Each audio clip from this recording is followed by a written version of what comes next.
Press Start Podcast. And welcome back to the Press Start Podcast. I'm your host, Vic, aka Mr. Never Chillin', and this is episode number 188. And this week I am joined by my co host, Roger, aka Lunatic Oblivion. What is going on, bro? Not much. How about yourself? Feeling good, living better. Honestly, in a much better state. Obviously, we talked about 2 weeks ago how I was diagnosed with diabetes, and honestly, it's been hmm going pretty well, and everything. Especially with all my huge lifestyle change, I've actually already lost 20 pounds. Believe it or not, There you go. I was like, holy fuck! Like I really didn't want to believe it. Like stepping on the scale was like, holy shit! Like that stuff really works. Like cutting out the soda, just basically eliminating sugar altogether, and just being mindful of what I intake on a day to day basis. It's dramatically hmm changed it. Obviously, with the help with the medicine too, taking the GLP-1 shot, is definitely helping without a doubt. But you know, it is good to see some progress. This is honestly probably the most progress of losing weight I have ever seen in my life. Like hmm every time that I've tried to go down that path of losing weight, it's like, oh, you lost a pound, if that. I'm like, okay. Congrats. Here's one. It's like, but Everybody gets one. I worked my ass off, and all I did was lose one. And it's just like, okay. And the thing is, like, that's crazy. Like, I lost 20 pounds just hmm by eating healthier and taking this shot. I haven't even introduced like exercise yet. So, very excited. Yep. I do have a goal of reaching 220. When I first started this process, my first appointment I was 302, and then I was down to like 296, I think it was, and now I'm about 273. hmm So slowly but surely. But yeah, definitely wanted to highlight some good news there, man.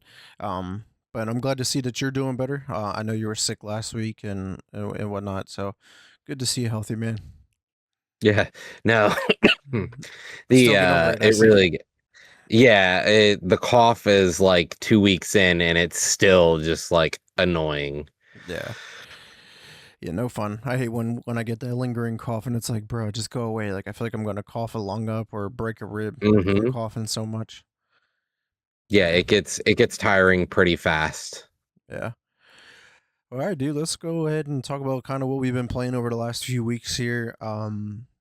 As you can see, my list is actually pretty compact. I've been pretty focused on like two games primarily, and hmm that being Crimson Desert.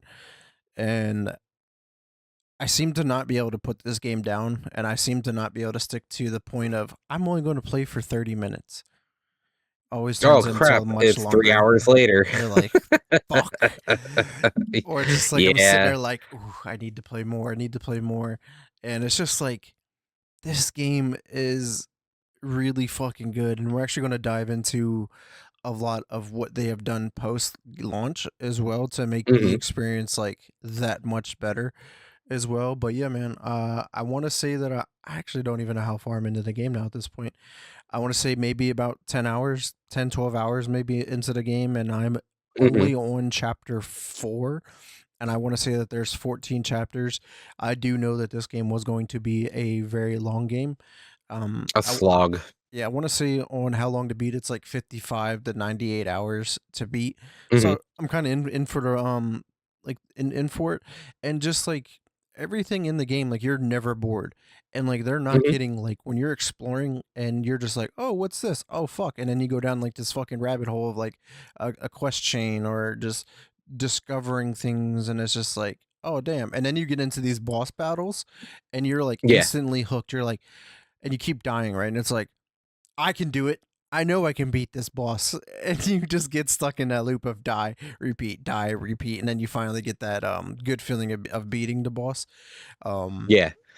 Man, it was this I went into this quarry, right? This fucking quarry was massive.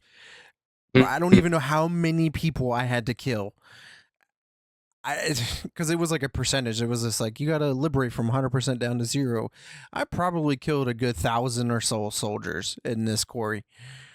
It was just absolutely nuts. But there was a boss battle at the back of the quarry, and this guy looked like it was like a person in like this mining outfit where his hands were like drills, his head was a Mhm. drill, and he can like burrow underground and like come up and attack you. It was like goofy as fuck, but like you could tell like he had very It's slow memorable. moves.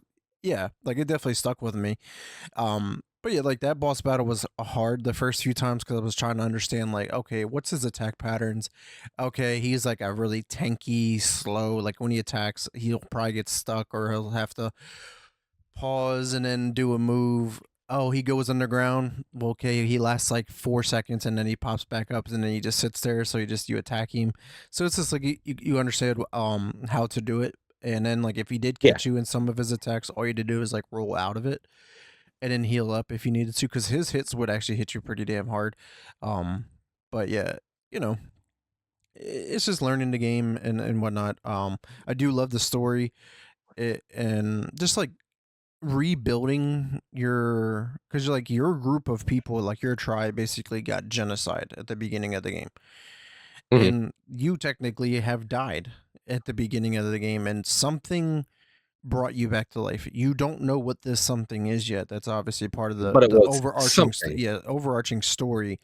Um is trying to figure out why did they bring me back to life. But in the meantime, like you're trying to like Mhm. you're finding like clues and finding more of your tribe. You're like, oh, so and so's still alive, but they're over here.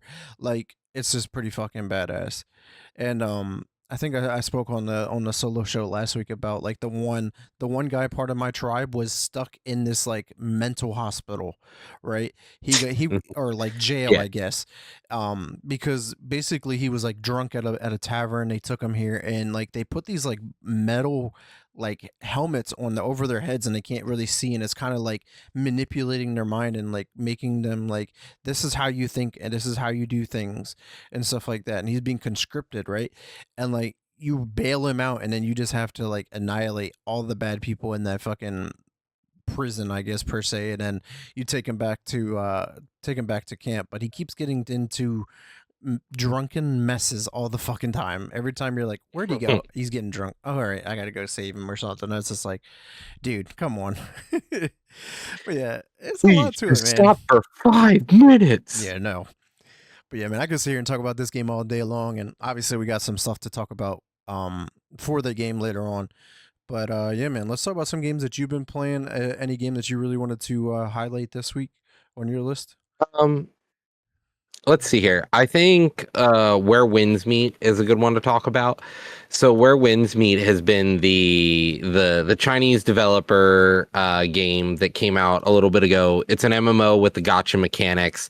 And honestly, it feels really good for an MMO right now. It's in a weird space where like the Chinese government has been trying to push sort of a mentality of we want Chinese culture to be a bigger thing worldwide. We want people to understand China. We want to use these video games as a way to bridge that culture gap for people.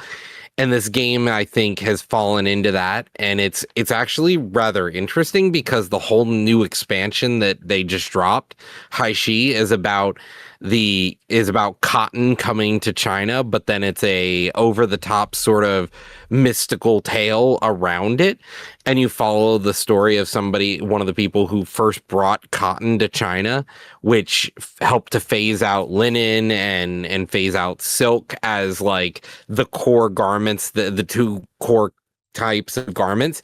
And then in the game they have like the history of why or how this stuff got to China. And it's really interesting because it it teaches you something, and it's not like in your face propaganda, Hmm. which I think is really interesting because there's nothing wrong with China overall. Like, China is not a terrible country.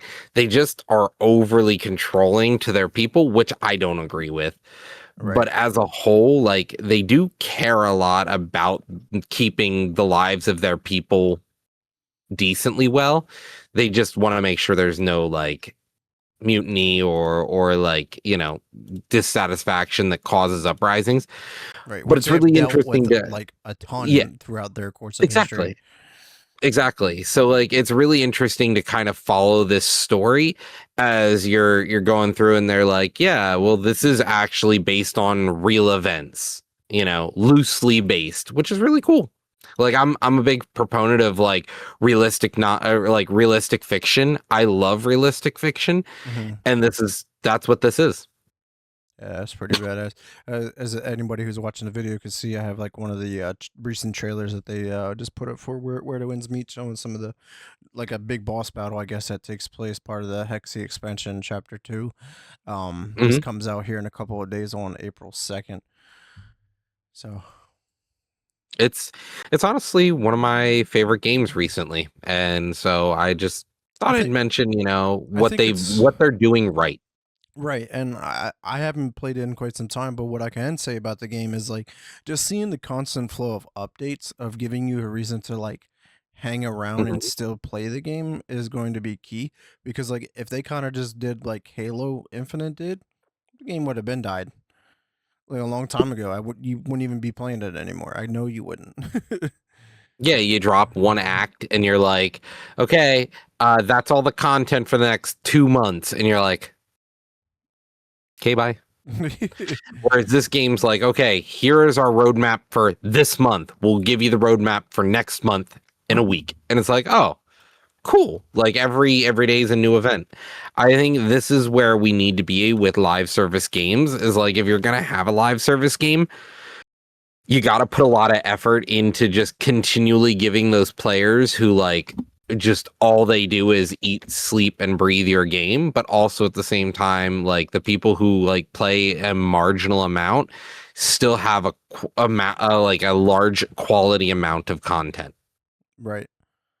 Yeah. They're doing everything right, especially like the fact that this game is a free to play, but somehow still being able to produce like good quality content at a It looks like a AAA game. right at a higher pace too is pretty fucking incredible. But yeah, man. Um.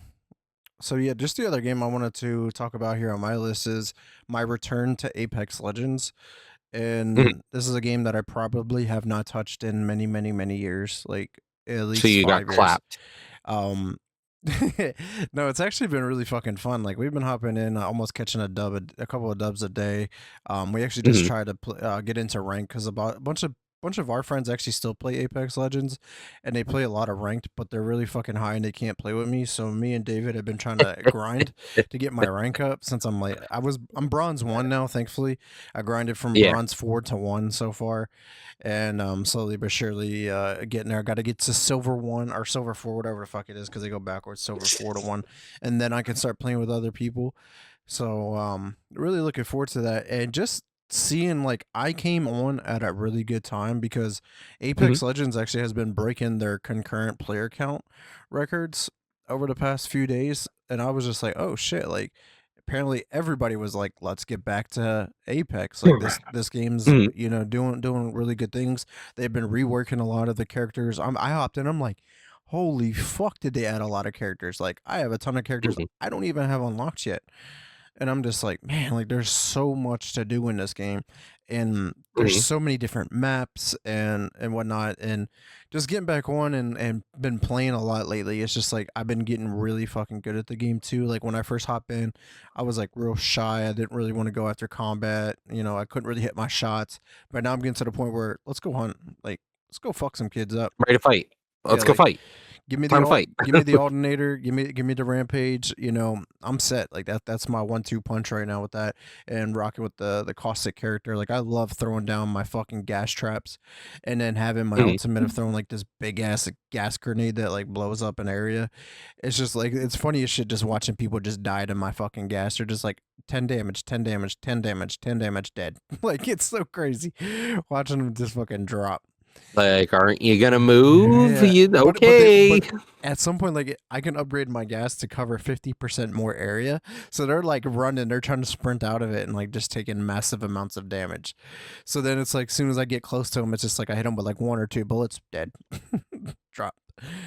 So yeah, man, Thank you for playing. it's been cool to hop back in Apex Legends and get back into the move, man. It's been a lot of fun.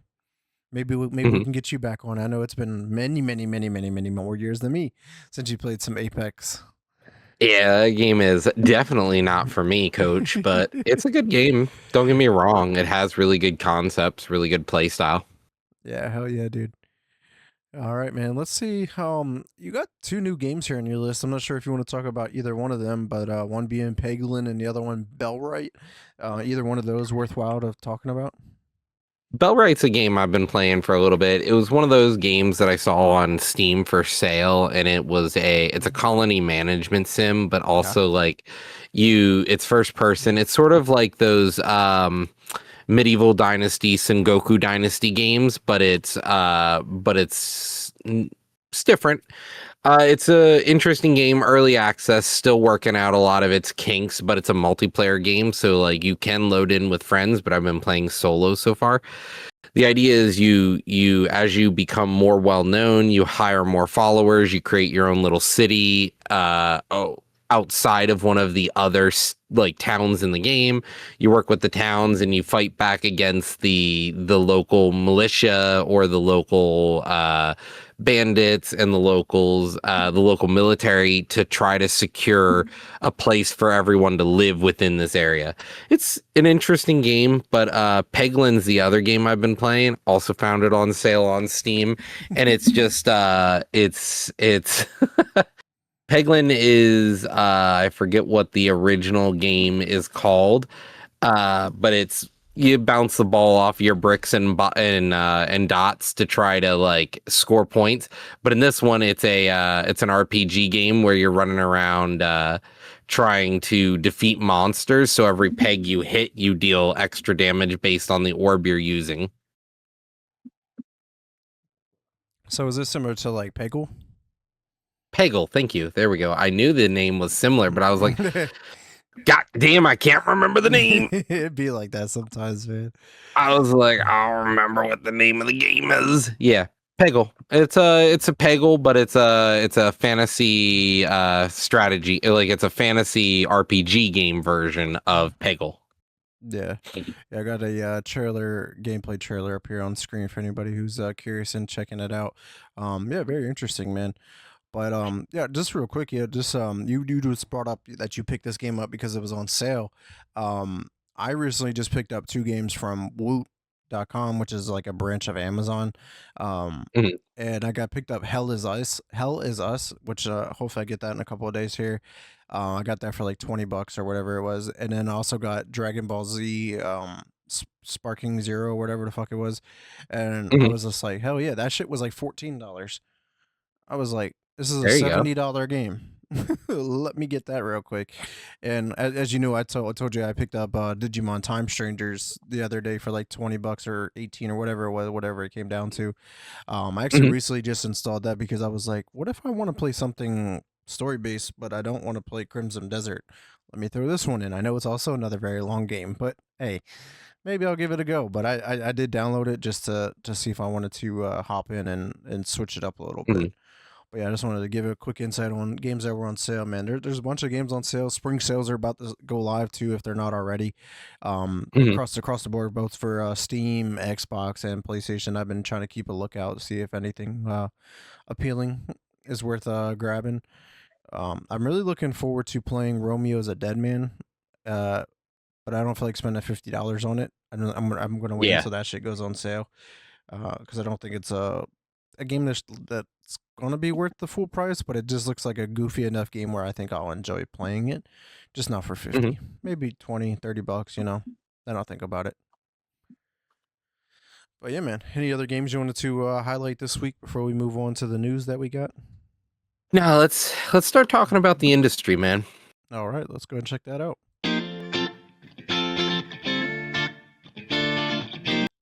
All right, man. Kicking it off here with some unfortunate news for Fortnite this time. Hey, Kaylani, welcome home. um, Unfortunately, Fortnite has been hit with a massive amount of layoffs. They were hit, or Epic was hit with over 1,000 workers have been laid off, and with this, they also end up like they're going to be discontinuing like some of the game modes, like the rocket racing, the festival, like I want to say it was like the rock band game mode, and I think there was like Mhm, one other one, and I'm just like, holy shit! Like when we were talking about like battle royale taking a major hit in players, where this is a huge impact. Like Fortnite was like, oh damn, we mhm, just lost all of this money that we can no longer support even keeping these people. And unfortunately, like one of the people that were on the staff was one of the character artists who created the iconic Jonesy character who has been part of the story since the very beginning. Um, and he was a part of the layoffs. And I'm just like, nobody's safe, no matter how important Nobody's you are. safe. Well, except CEOs and executives, they're fine. Yeah, I'm sure that they got a pay raise. Raking it in, hand over fist. Yeah. So yeah, man, I just had to cover that layoff. That's some unfortunate news, but that's not the end of the unfortunate news. Yeah, honestly, it just doesn't feel like there's great news this week. Dark Outlaw, the studio that was founded by COD Zombie director Jason Blundell, is shutting down. So I don't think had they released anything. I Nope. don't even remember. Yeah, they were in production of some games, but they just never actually released anything. They were another. They were another Sony victim. And it's so crazy. Like this studio was just founded a year ago, March of Hmm. 2025, and 1 year later, shut down. They're gone. And it's just like this is all part of like PlayStation's like I guess I'm using this very lightly refocusing of They're still their doing live brand. service though. Yeah, that's not in question at all. Right. But yeah, very very curious on. It really sucks. Jason Blundell, man, I've been following him for quite some time just because he's been part of the OG Zombie team. Just he was Hmm. such a crucial part there at Treyarch, and to see him leave was it sucks. Um, and then see him go over here to Sony to create a new studio and then get shut down. It's like that's a really solid piece of talent that's just not being used properly. It's it's just a state of double A, triple A in the industry right now. Like I think Japan's doing a better job than the US or the Eastern markets. Their developers are getting the help from the government and it's from the ground up, not from the top down. America has an issue with its with capitalism where we're like, oh, capitalism is always right. We're gonna find these people who are going to have big aspirations, like people with a lot of money are going to make the industry better because they're just going to put good things out there. The problem is that's not the case. We're just going to continue to see, okay, what is trend chasing? What's going to get us a bunch of money? Like let's follow the next biggest thing instead of creating something meaningful or memorable that the gaming industry will like. They're just sort of like, live service, cash shops and single player games. Yes. Awesome. It's Yeah, just the nature of the industry right now. hell yeah, man. So speaking of the industry, the Metacritic came out for the overall like publishers, and Hmm. the number one publisher of 2025 was Square Enix, man. Surprisingly enough, so shout out to them, man. And then they put a highlight on the three big pillars of Xbox, Nintendo, and Sony, and Xbox beat Sony and Nintendo. Surprisingly, Microsoft was fifth with an 80% average score. Nintendo was 12th with a 77% average score, and Sony was 21st with 74% average score. Are you surprised by any of these results? No, I don't think I'm surprised really. Microsoft, their first party games aren't really that there aren't that many right now. They're more of a publisher than a developer right now. And I think the things they're putting out, the companies they have behind them, they're giving them the freedom to succeed and they're not making them all do the same slop over and over again. Mm-hmm.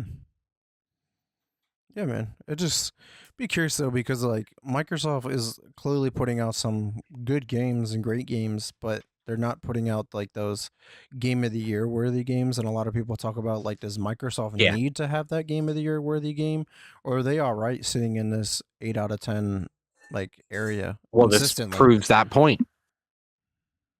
Yeah, because then you look at like Nintendo and Sony who consistently put out game of the year games, but Mhm. sitting below It's Microsoft. it's the problem is it's the rest of the stuff they put out isn't Right. So it's like, do you want one phenomenal game with a bunch of shitty games, or you want a bunch of just good, great games consistently? decent games. Yeah. So I mean, shout out to Microsoft, man, for doing their thing.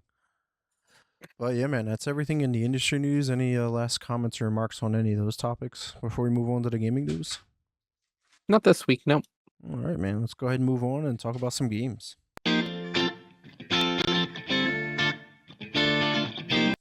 All right, man. Kicking it off here with Xbox, of course. They did have their partner preview event the other day, and this is kind of just like a recap of everything that they showed. There was a bunch of Mhm. stuff here in their 30-minute broadcast. Um, they showed off 19 upcoming games, including 7 never before seen titles, 14 out of the 19 games will also be playable day one on Xbox Game Pass Ultimate, which is really exciting. They did premiere the show with the premiere of Hunter the Reckoning Death Wish, which is when I saw this, I was like, what a god awful, terrible name. Like, it, it's really fucking weird, honestly. But this is an upcoming first person action game set in the World of Darkness universe, and concluded with another world premiere. Oh, never mind. We move on to the next game that they were talking about, the Artificial Detective. This is a post apocalyptic adventure featuring a robot sleuth and his young human sidekick. So very interesting first two games. And then moving on, we got a world premiere of Alien Deathstorm. This is the next first person shooter from Rebellion. This is set on a volatile alien world. So this one is coming from the guys who made like Sniper Elite Rebellion or even Atomfall, which we recently Mm. played both of those. So be curious to see what they do here. I can't really tell if this is part of like the Alien universe. The aliens look similar to the xenomorphs, but it doesn't really look like them all the way. So I Mhm. definitely want to look into it a little bit more. But the other one that we got more details on was Stranger Than Heaven. This is that upcoming action adventure game from RGG Studio, um, which is pretty cool to see that this game will be launching into Game Pass Ultimate day one. That's supposed to be like like another Yakuza game, but like in a new IP. So we'll have to wait and see on that one. Let's see here. They moved on and talked about the new DLC coming to Stalker 2, which showed a first look at a bunch of stuff. We also got some updates for Hades 2, Dispatch, and Super Meat Boy 3D, all coming to Xbox. That was really exciting to see. Um, Ascend to Zero was another thing that we got a reveal trailer about. This has been time to save the world in Ascend to Zero. In this action roguelike, time is your ultimate weapon. You are able to manipulate it to gain the edge in battle. Um, for all those parents out there, a new Bluey game is on the way called Bluey's Happy Snaps. So I'm actually low key looking forward to that, especially with it coming to Game Pass day one. I'll be able to get to play that one with my daughter. Big surprise here was Dispatch being announced for the Xbox finally, so I'll be able to give this game a go since I know a lot of people have talked very highly of it, especially you. You were raving about it. A couple of guys over at Cultured are actually playing it right now, and they've been posting their playthrough, and they're really enjoying it. So I hear nothing but good things about that game.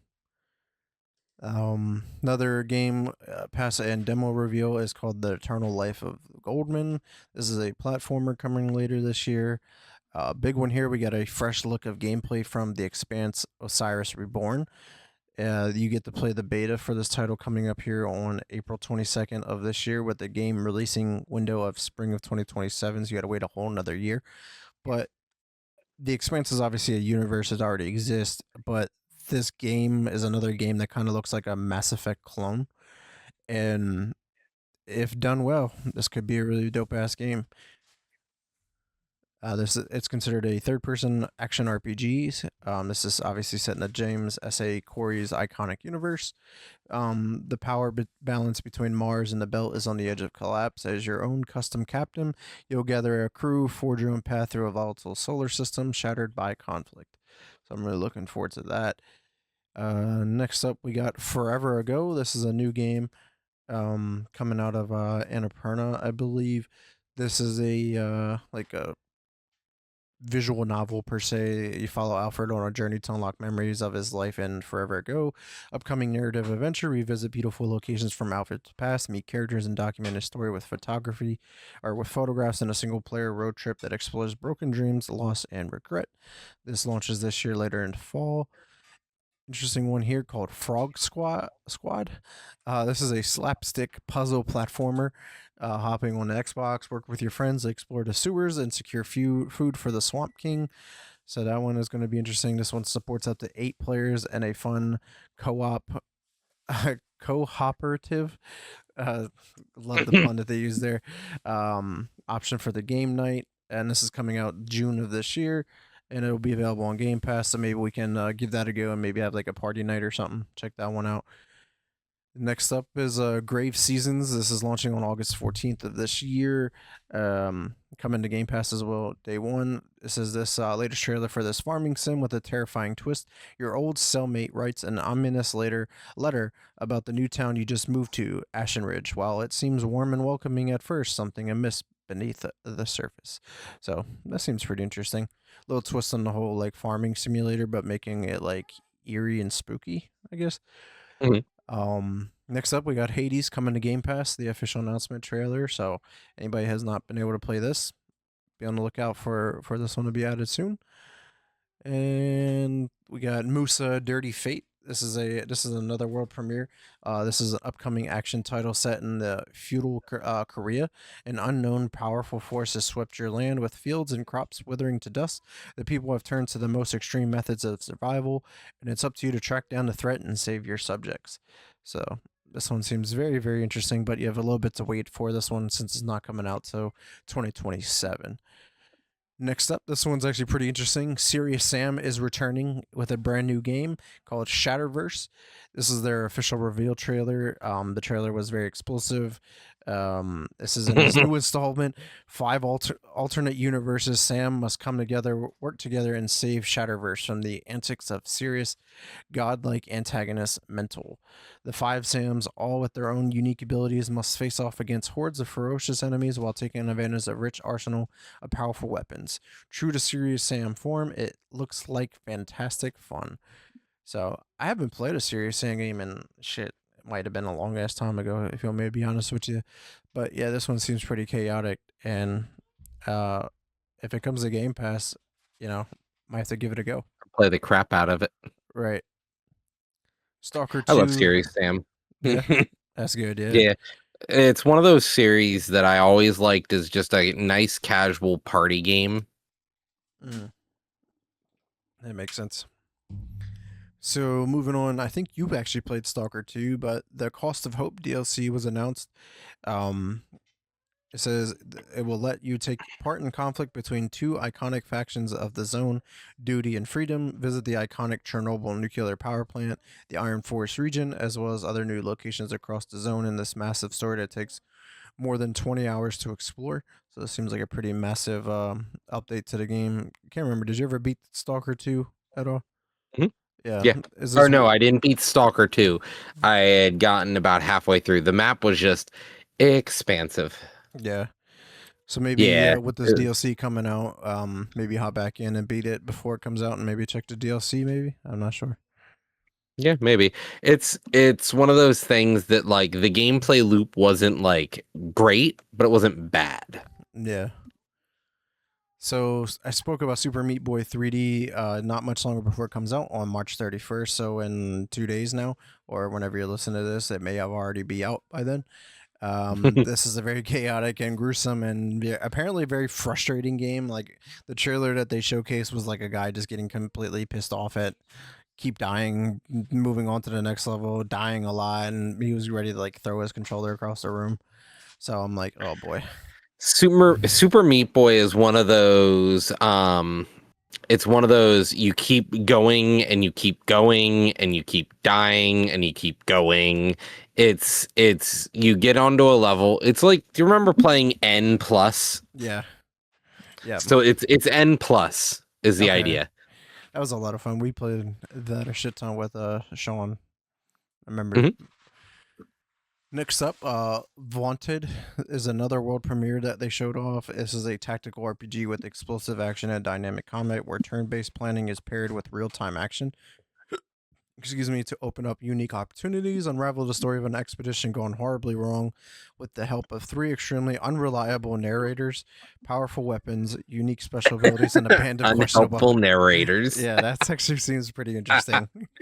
They just started talking about shit that uh, has nothing to do with the game, or just telling you shit that don't make sense, or telling you to do something that you shouldn't do. This comes out later in 2026. Next up, Wuthering Waves. This is a was a mobile game. It might have been on PC as well, but it's finally coming to the Xbox platform in July. Obviously free to play. This is a story-rich action RPG built around exploration and freedom. You awake as Rover with no memory and join a diverse group of resonators as you search for your past. It's a vibrant anime style open world, becomes your playground through a sleek selection of traversal mechanics. It says Rover can soar, swing, slide, and speed across areas on a motorbike to explore the world and battle foes with ease. So I'll be on the lookout for that in July. But yeah, man, that's all the games that they got to show off. It was a pretty solid showing in my opinion. It wasn't like, oh my god, but it was just like, oh shit, like couple mhm. surprises, couple new games. You're just like, oh, I'm keep an eye on that and see how that goes. But what was your overall thoughts on this event? It just it had some interesting games, but it wasn't like, whoa, this is the game I want to play this year. Right, There wasn't much like that was like groundbreaking, defining for the show. It was just sort of like, oh, that'll be interesting to play. That'll be fun. That might be all right. right.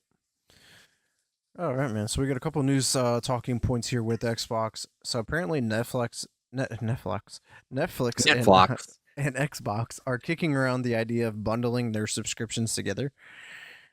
I was like, it's not bad. I mean, I already have Netflix, but I don't really pay for it.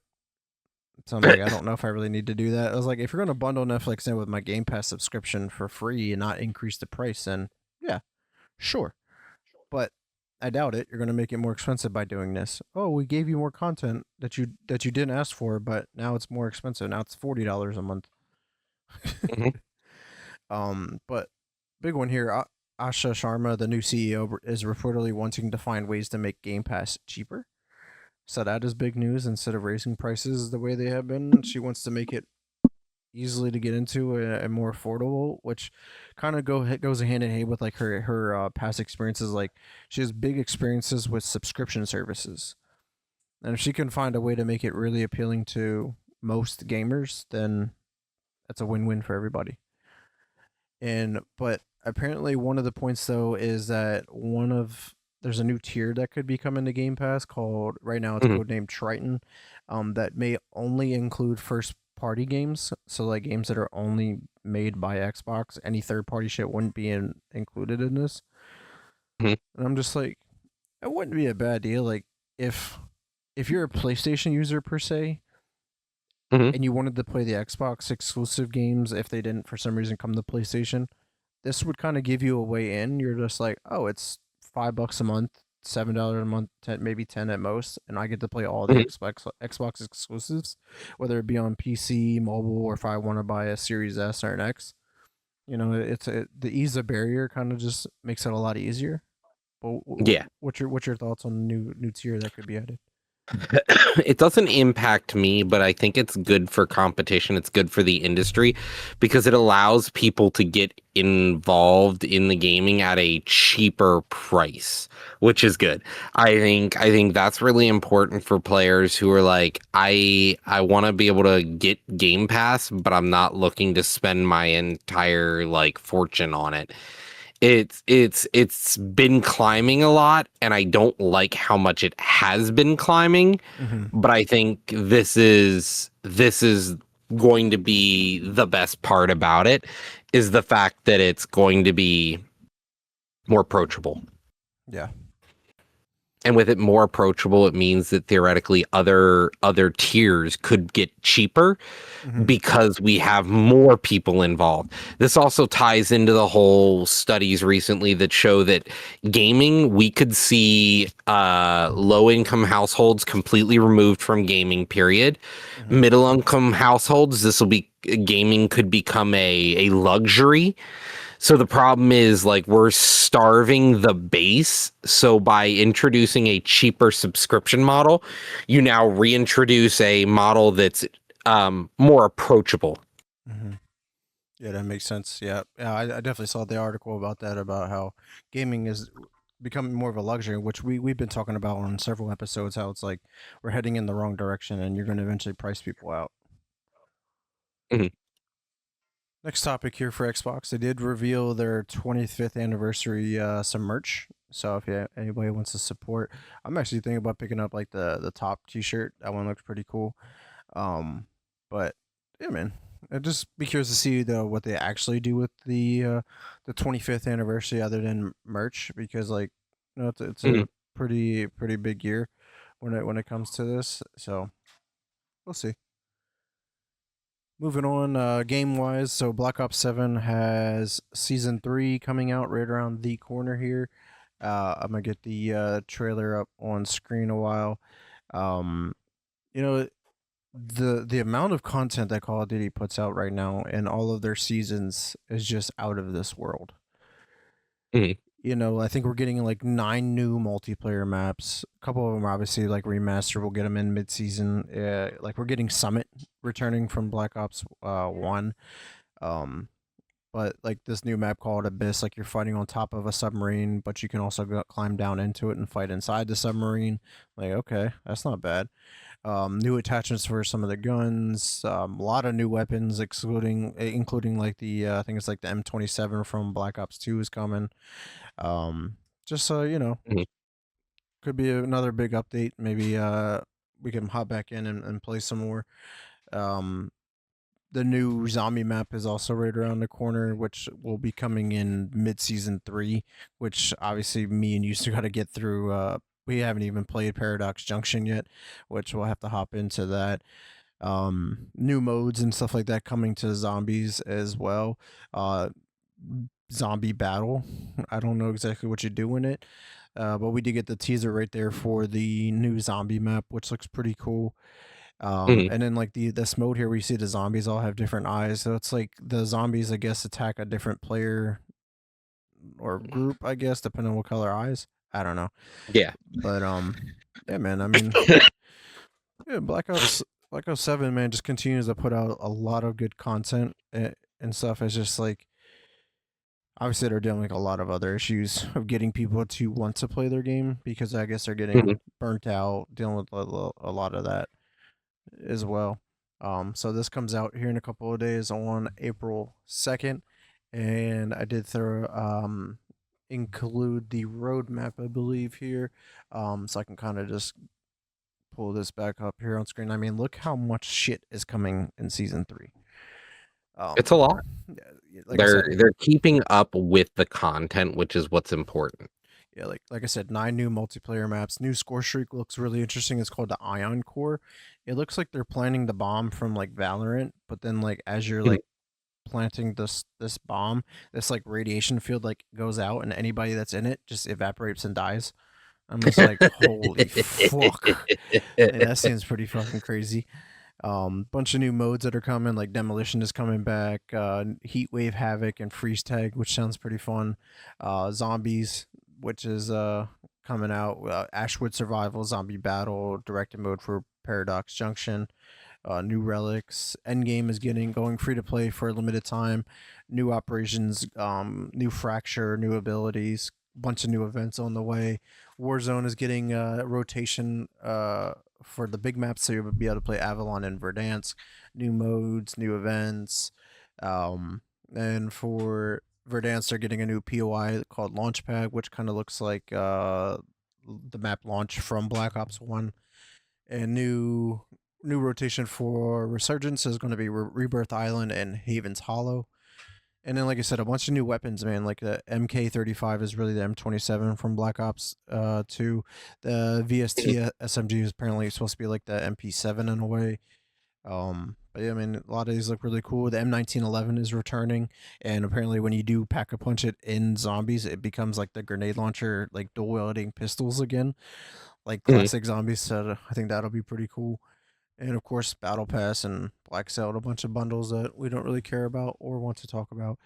But yeah, man, a lot of content for Black Ops 7.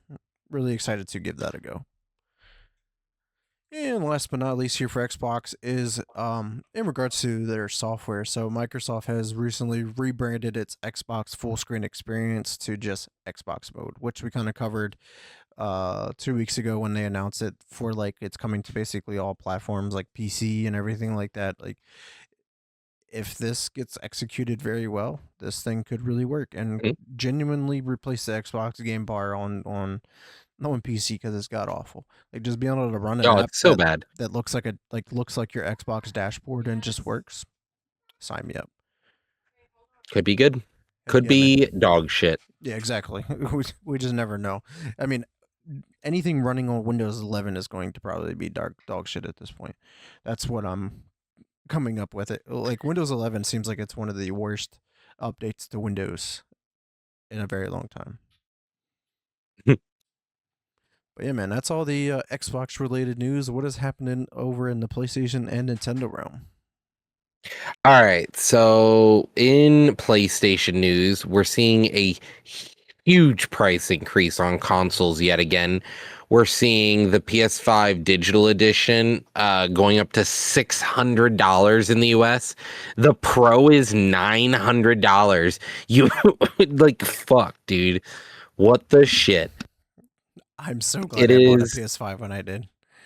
Yeah, we are getting priced out of the market. As I said a little bit ago, gaming is starting to become a luxury for many. And we're also seeing more things coming out. Like there was a Sony Honda crossover car design coming out called the Afila. It is now being dropped. It is no longer being worked on. It was a car designed by Sony and Honda to include a PlayStation dashboard themes, remote play, and it was a car that they were going to add to GT7. Which they did. That's It the just only way you'll be able to which drive yeah, it now. so which was the only way to play. And it's a weird situation we're in now that just it's just Sony is trying so many things other than the right thing. Right. So Clearly they're going through a major refocus on trying to get back on track. So hopefully with them trying to cut where they need to cut and focus on what they need to, they can get back on track. yep. Yeah, so let's jump over to Nintendo. Nintendo announced with their games catalog starting with the new Yoshi game coming out here for the Switch 2. New Nintendo publishing digital titles exclusive to the Switch 2 will have a MSRP that is different from the physical versions. So are we getting cheaper games or are physical editions getting more expensive? Was not clarified, but Nintendo is saying now you will pay two different prices if you buy digitally or physically for the games because they are now pricing you at two different points because if they're getting a physical edition, you have to somehow get a physical copy of the game to the people. Yeah, so it's apparently like the Yoshi game, it'll be $60 for digital and $70 for physical. Physical, It'll which is pretty good. right. Which it always made sense that like physical should in theory be more expensive than physical should be more expensive than digital because like they have to produce the Mhm. CD and the packaging and distribute that as opposed to just a digital copy. Like it doesn't take anything to produce it; just it's on the server and the It's person just buys it. there. Yeah, so that's good that they're working towards this. Obviously, they were the first ones to truly introduce like $80 games, so hopefully they can Yeah, go back on that a little bit as well. Because as you can see here, like Yoshi at most is $70, not $80. So that's a good yeah. thing. All right, and then rumors point to a major Zelda remake and a new Star Fox game coming later this year, while a new Mario game won't arrive until 2027, says rumors, which is pretty cool. If we get a new Star Fox game, are we getting the classics gameplay mechanics, or are we getting the Star Fox from the GameCube, which was a single player exploration game what are we gonna get? And I'm Right. excited for either because like Star Fox was an awesome series, and the game on the GameCube was amazing. So I'm interested to see what happens. And it was pretty cool. It's just speaking of Star Fox, like that most recent trailer for the new Super Mario movie, it introduced like Star Fox as a one of the characters that are going to appear in the show or in the movie. Hmm. So I was like, oh hell yeah, man!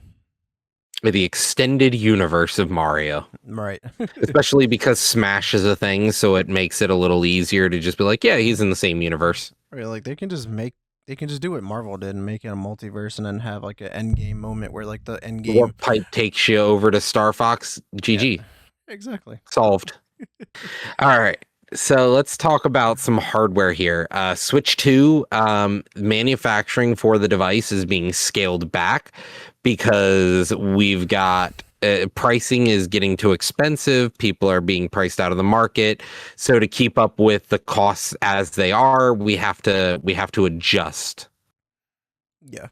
And apparently they also had to do something with like they sold fewer Switch 2 consoles internationally over the holiday period than it had once hoped.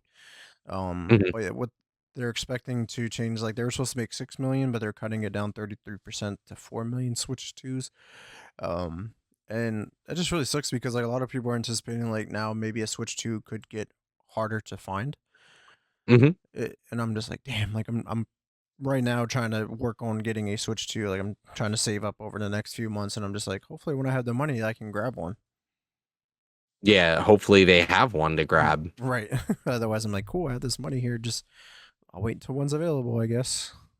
Yep. All right, and lastly, from Nintendo, we've got Pokemon Champions. They've declared that it will not feature all 1,000 Pokemon that are currently in the game or coming to the game based on the new installation coming. So, which is interesting because that means that Pokemon Champions is only going to display a select number of Pokemon. We don't know how many yet. Right. Yeah, I was really curious to see like why would they include exclude like a vast majority of their own designs in Pokemon. Like, I don't get the thought Probably process. mostly because they just don't have the ability to throw all of them in there. Just because the sheer number of Pokemon there are, Right. having to build a model and animate them in this game might be too difficult, I guess. Well, you see that their plan is to eventually have over 10,000 Pokemon. No, no, no. That's not their plan. They said they could No, end up okay. having I thought I over. was reading that they plan to have Yeah. like 10,000. I'm like, No, that's no, a no, lot. no. They said Pokemon could one day have 10,000 Pokemon. They just don't know yet. That's a lot of fucking Pokemon. Yeah, yeah, it is. It's a lot of fucking Pokemon. I don't even know half of them anymore. If you want me to be brutally honest, I have no idea. Like I when I could buy the cards, name I'm like, I have no I could idea name who they quite a are. bit. Yeah. All right, man. Let's go ahead and talk about Crimson Desert a little bit more here. I got 5 talking points. First up, so like all of this happened within the last week, right? So patch Mhm. 1.00.03 came out, and this was a pretty fucking significant update that came out. I'm trying to get the some of the patch notes up so I can kind of run through some of the highlights from this one. Let's see. This says this patch includes some improvements and fixes are able to prepare first, including changes based on your feedback, like the addition of storage at Howling Hill and at the beginning of improvements to the keyboard and mouse controls, because that's been one of the biggest things. Is like the controlling of this game is very clunky. Um, Both whether using keyboard and mouse and controller, it's been pretty bad. But with this one, it's kind of helping out with that. Let me see here. This is we've adjusted some gamepad and keyboard and mouse controls. Increase health restored from food items, and add a new item storage at the Howling Hill camp, which is pretty cool. Let's see. They fixed a bunch of issues that were having issues with some of the quests not loading, or just some things glitching out for some people. And this has improved the notification to appear when crime status prohibited the quest from progressing. Um, Added more Abyss Nexus across the continent of Pywell, I think is the name of the the world to improve fast travel via teleportation, which has been pretty cool. And I definitely saw that like they definitely placed those more around because like this map is just Big. ginormous. It's insanely big. It makes Red Dead Redemption 2 apparently look small, and I know that I was told that that was a pretty big map. But yeah, man, there's a lot of fucking updates to this one, and it like this happened within like 2 days of launch. They were like, "Here's a new update. We fixed a bunch of problems that you guys gave us feedback," and I'm like, "This is great." With This doing is what we need. right, like a game and a developer that listens to its community and gives like feedback like quick. Like don't let the game like linger on for like a week or two and then fix it because by then people are gone and off to the next thing. But They're playing something else. people's attention was still on this game. They released a massive update and they're like, "Oh, okay, you fixed my Oh, problem. you I'll still want to keep play? playing." Okay. Yeah. With that, right? With that update, they also included a feature that included an offline mode for the Xbox, which is pretty dope. So you don't have to keep always on. Which I'm curious because I wonder if this plays into the fact with like being able to travel with the Rogue Xbox Ally. Like if you don't have internet connection but you have the game downloaded, you can continue to play without being connected to the server. That's pretty cool. Mhm. And then also with this update, it changed a lot of the review scores. Specifically on Steam, it changed the game to a very positive after this update. And even watching like the user score on Metacritic rise. Mhm. Let's see what let me see what it's up to now. Metacritic. Let's see, because last I saw, I think it got up to a an 80. It's 78 from the critics, but yeah, it's generally favorable. So user score is up to an 8.7. So it absolutely skyrocketed. That's with 9,314 user ratings as well. So there's definitely been quite a bit of reviews for that. So that's been really good to see. And if that's nothing to go by, over 5 million copies of the game also have already been sold. And they are looking into bringing a Switch 2 port, as everyone is. Everyone's trying to bring their game to the Switch 2. Mhm. And we're not done there. They just released another update. I think it was like last night, right? This was for patch version 1.01.00. This patch adds 5 summonable mounts, decreased loading times for fast traveling, which is huge, and revival. So like when you die, like coming back, you're just like, bruh, why does it take so long to load back in? But they definitely fixed that. They adjusted more controls as part of their ongoing efforts. And one of the biggest things here is like they adjusted stamina in this game. So like you have this like flying mechanic, but like it Mhm. uses your stamina and your stamina goes by really quickly from using it. And it's like, I didn't even really go that far and I'm already out of stamina. Well, they kind of help Flap fix your that. wings for like 30 seconds and you're like, well, I'm done. Yep. And then like they also decrease like the stamina usage when you're running as well. And I'm just like, now we're talking like these are just some nuances to the game. They're just like it adds friction when there shouldn't be friction in the game. Um, Mhm. but yeah, they so some other parts that they did, they added chests containing various materials throughout the world. Added a refinement token item. With this item, equipment can be tampered up to stage 4 without consuming any additional materials. Add a make now function, which allows food and items to be cooked and crafted immediately in the cooking crafting menu, which is fucking huge. Like it completely increases the timing of doing that because making food is very fucking tedious and you shouldn't have to have a tedious thing. Like you should be able to skip it or just have a fast way of cooking the food. Otherwise, you can watch it if you want. They did add a store all selected item function for in your inventory. They moved the private storage chest in Howling Hill Camp, previously located behind Carl, to inside Cliff's tent, which is a no fucking brainer. Like I don't know why that wasn't from the beginning. They added a wholesale grocery shop NPC to the regional farm, according to adjusted the quantity of certain knowledge entries, improve shop item knowledge acquisition so that knowledge for all items sold in the shop can now be learned at once.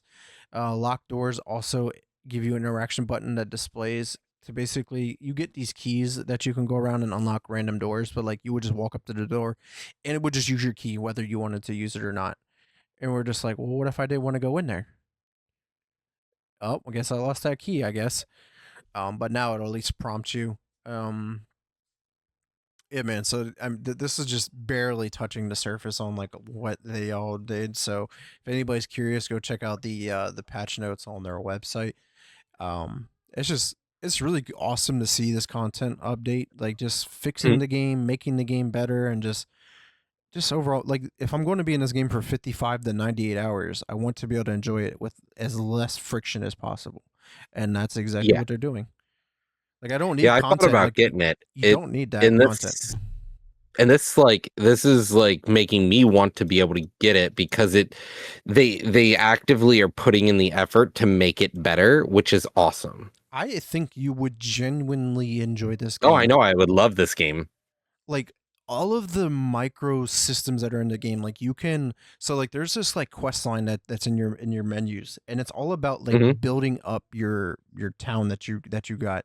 And like I know you can send your members out to do missions to get you more resources and just that shit's my dream. Like I love that shit, and and I'm just like, bro, damn it. it has such an in-depth crime system too. Like, if you want to steal, by the way, you have to put a mask on. It doesn't let you steal unless you put the mask on. Um, but then like it pops up like, oh, you've been caught stealing, and then like a bounty can go on your head for stealing, or like if you fucking destroy someone's property in town, you get put out for like destruction of property crime charges. And I'm like, holy shit. Like what the hell?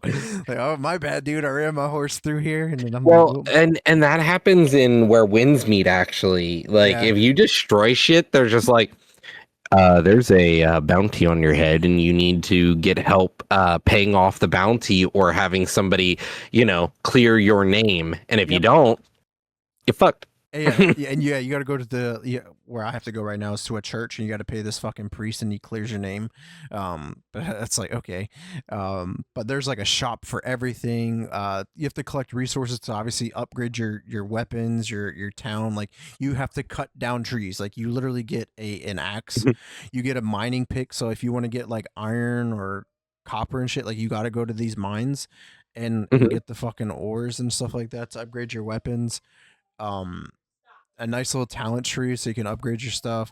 And then like going into the Nexus realm or whatever, like it's like these floating islands above the world, and it's like you can mhm, do some stuff up there. I haven't really dove too much into that, but yeah, man, this game is insane. And I was watching this video. This guy was comparing like him and his friend. They've had about the same amount of playtime in the game, and mhm, the one guy didn't invest in anything in his town at all. He just went on and was running through the missions. He's like 10 missions ahead of his buddy. But then like the guy invested in his town, and his fucking town is huge. All these fucking things, all these vendors are there. And it mhm, just and then just like holy hell, and he's like 10 missions behind. But it's like there's just so much to do at all times, and you feel like you're not wasting your time ever. mhm. And I just love the No, variety. Like, that's awesome. and like there's bounty missions too. Like you can go capture bounties, and then like you have to throw them over your shoulders after you tie them up, and you can carry them on your horse or whatever. But you have to take them to jail, and the jail's like, okay, thanks for doing it. Here's your payment. Blah blah blah. And it's just I don't know, man. The world is just so lively. Like if you want to get into like this castle or Mhm. whatever, you have to switch your gear. Like you can't be wearing a certain attire. They were like they will only let you in if you're wearing this attire, and then like oh, you look like you're all right. You can come on in. You're like, all right, cool. You actually look like somebody who belongs here, Hmm. not some fuckwit. And you're like, Yeah, yes. exactly. Yes. So yeah, I mean, I highly recommend it. Like, if you want to wait until it goes on sale, be my guest. But I think this is a Yeah. really enjoyable game. It's one of those things where like I know what I'm missing out and I know I'm missing out. Hmm. I'm just so glad that I was able to get it. Did you hear about the debacle I had with the pre-ordering of the game through GameStop? No. So mind you, I pre-ordered it at my Target that's close, or not Target, GameStop that's nearby. I call in when the game was supposed to be there, and I was like, "Hey, did my game come in? What's your name, Victor? Oh no, we just got one copy on Xbox, and it doesn't look like it's for you." Okay. I go to the store the next day, and it's a completely different guy at GameStop than the guy that I talked to the day before. And they were like, Mhm. "Yeah, we were only supposed to get one copy in, and it was for you. It looks like someone sold your copy. Like they weren't supposed to." And I'm like, "Okay, well, what am I supposed to do?" So he ends up calling like the other GameStop at the Cap City Mall, and they had 3 pre-orders for Xbox, and they said they have a 48-hour release window. So if no one picks it up in the 40-hour window, they can then It's sell it they to lose whoever it. they want.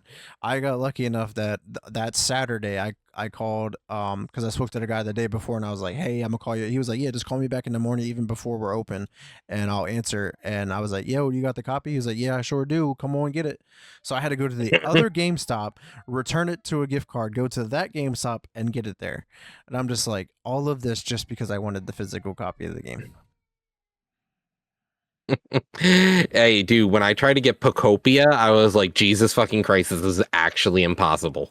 It physical media, man. I don't know why it's becoming harder. It's It something that's was been around. actually batshit trying to get a copy of the game. Yeah, unless you order it from Amazon and spend $10 more. Yeah, exactly. It was silly. All right, dude. Let's go ahead and move along here. Obviously, Crimson Desert. Like I said earlier, I could talk about this game all night long. But what's happening into a game? Their newest game. All right.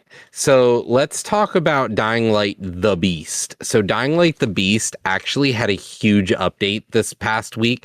They added a new game mode, which is actually really cool. Like Hell yeah. I very few zombie games seem to have this. This game mode's called Restored Land. So they took the idea of like the slog in this game and they added just like, okay, you want to defeat the zombies, right? What if there were only the amount of zombies in the area and no more? Crazy thought, I know. So in this mode, the entire world is now persistent. Loot doesn't respawn, and neither do zombies. Your job is to clear out all the zombies from the map. You have new quests and activities. There's a heavy focus on the hunger system and survival mechanics instead. If you if you liberate a location, humans will take them over and turn them into outposts. So the idea is you actually want to fundamentally clear out the game to bring people back. It'll be fundamentally a different game in this mode, much closer to a survival title instead of your action RPG. You also have permanent death, and you get special rewards for finishing the game without dying. You add new finishers, new loot to the main game, and a new vehicle. Challenges are here as well. This launches 3 days ago, Mhm. which is pretty cool, and it's co-op. I'm like sitting here going, I want to fucking play this. This sounds awesome. Like I love zombie games, and like to finally get one that's like, here, like you're not just doing a story. You're actually like, there's a reason to kill everything for once. Right. Yeah, this game has Crazy. been on my list to watch, obviously, because like we had such a terrible experience with Dying Light 2 that this was their next Ugh. entry called Dying Light the Beast, and I was like, okay. And it seems like this was a more of a return to the first game, which was really enjoyable, but like how they improved it and whatnot. And then when I saw this update, I'm like, that sounds like a lot of fun actually. Like it makes more sense as opposed to like shooting one zombie and next thing you know, here's 1,000 more, and then you go into the building, you Oh, come they're back all out, here, and they're and all they just back. start charging you, and ugh. Yeah, it just Ugh. yeah. So maybe we can add this to the list of maybe checking out this year. Games to someday play. Yeah, just like when we bought Neo 1 and 2 remastered or Yeah, whatever the right. fuck it is. Like it's still sitting on my shelf right now. I'll install it Same. eventually. Eventually. All right, man. Moving on here. What's happening with EA, man? So EA Battlefield Hardline, a game that I never really thought I'd talk about ever again, is delisting and shutting down their servers on Xbox One and PS4. Like that's crazy to me that like it was still live, hmm but like it's gonna still be playable on PC though, which is interesting. Right. And this was one of those just like very polarizing hardline entries because this is like a cops versus robbers take Yeah, on the Battlefield franchise, which I remember playing a shit ton of multiplayer in this game. It was just a lot of fun and it did it really well. It just I actually didn't think anybody really still played it. This game's been out for I think they were about to approach their 11th year anniversary.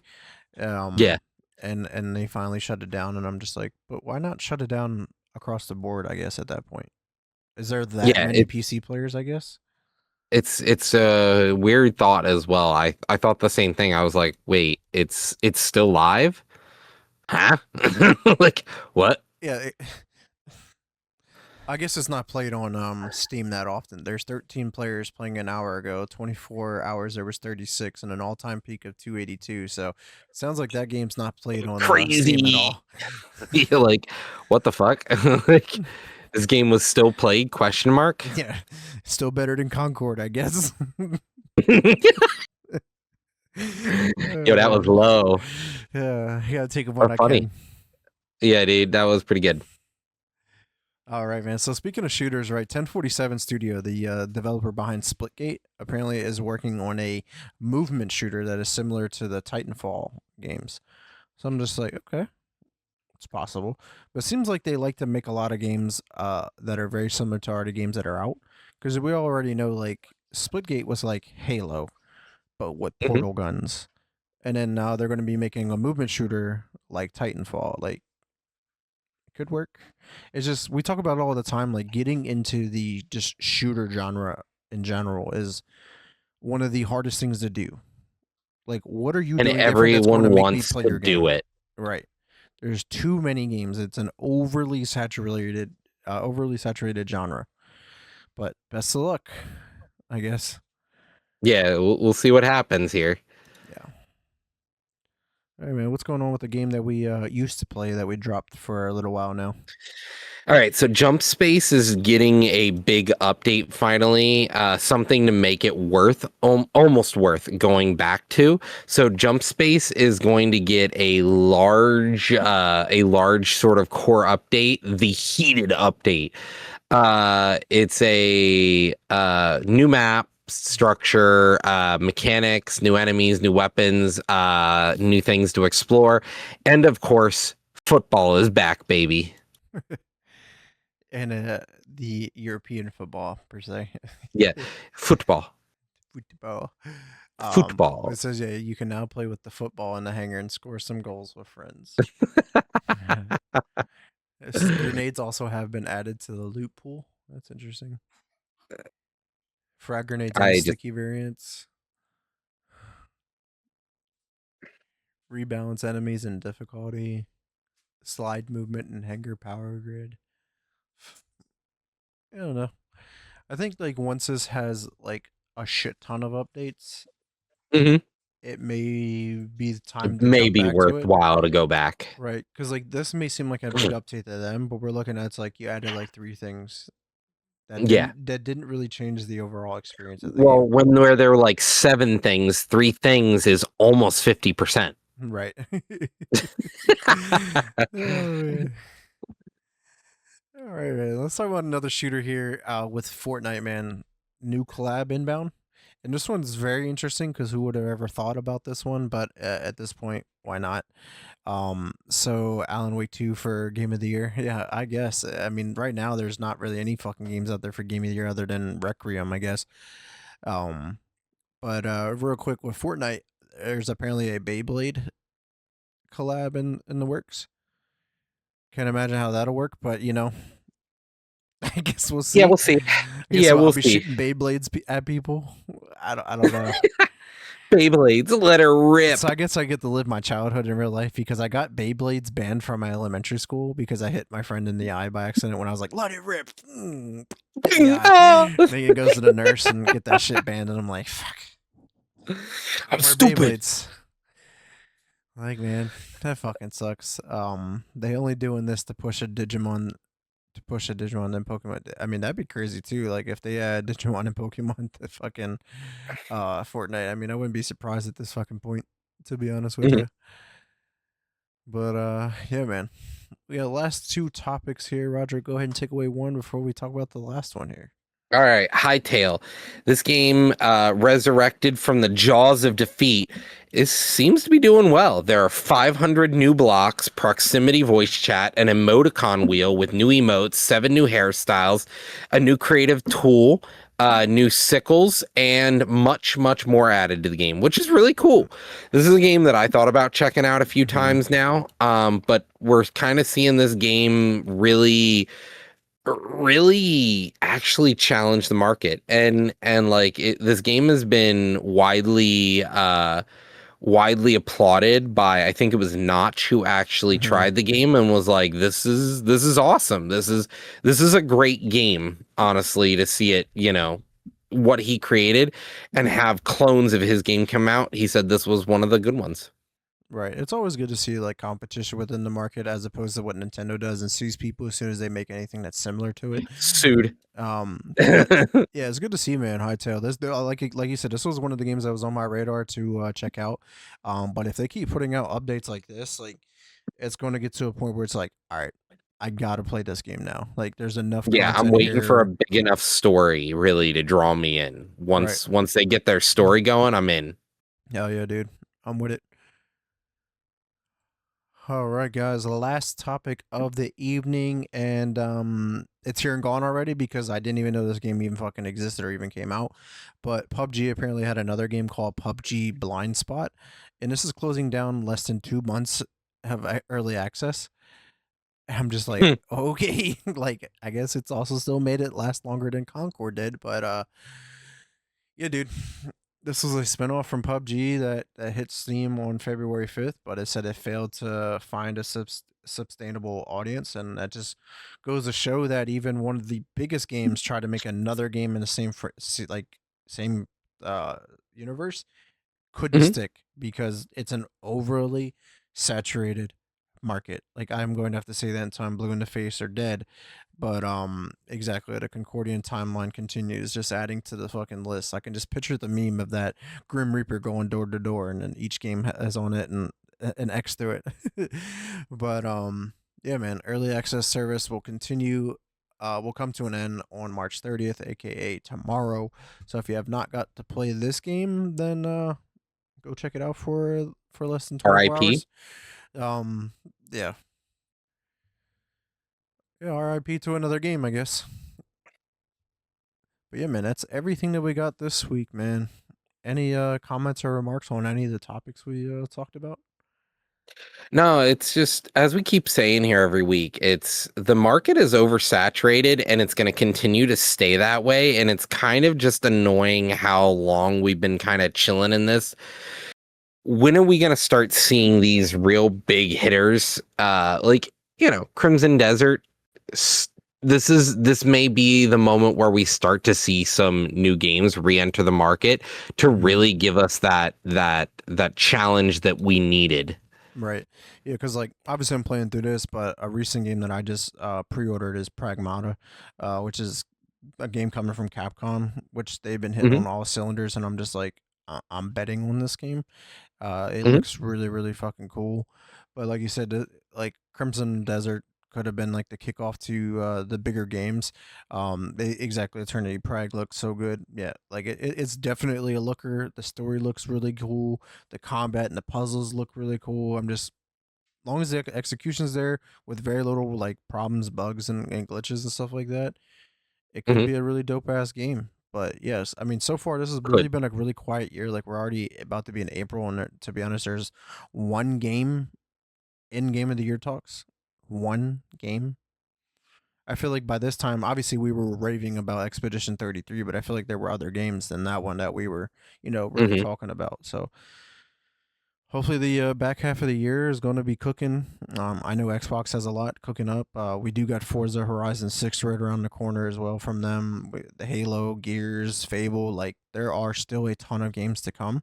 Wolverine from PlayStation, which is right around the corner. Saros is coming out next month, which is I guess a spiritual successor to Returnal.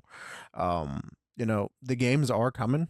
Just right now it's a bit Slow. quiet. Yeah, exactly. Control Resonant is right around the corner. Really looking forward to that one. But yeah, man, just right now it's a slower time, not as busy as it usually is, but It's time to get caught up on the games you want to play. or play these big long ass games like Crimson Desert right now. Why there's nothing else to fucking play. But yeah, man.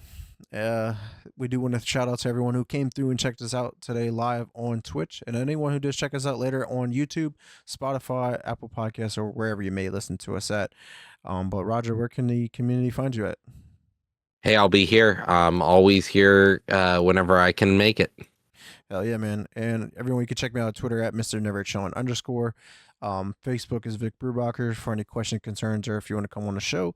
And if you want a game, hit me on Xbox at X Never Space Chillin. PlayStation is VBrew24. And follow me on Twitch at twitch.tv /Mr. Never Chillin. I actually have been streaming from time to time with Crimson Desert. I think I probably streamed like 4 out of my 6 playthroughs so far. It's I haven't really had anybody come through, but I know just testing the waters here and there. And of course, check me out on all the social media platforms. I just released another pack opening video, opening up some more football cards, and I pulled some bangers, man. Pulled some bangers. But we do want to thank everyone again. Until next time, peace.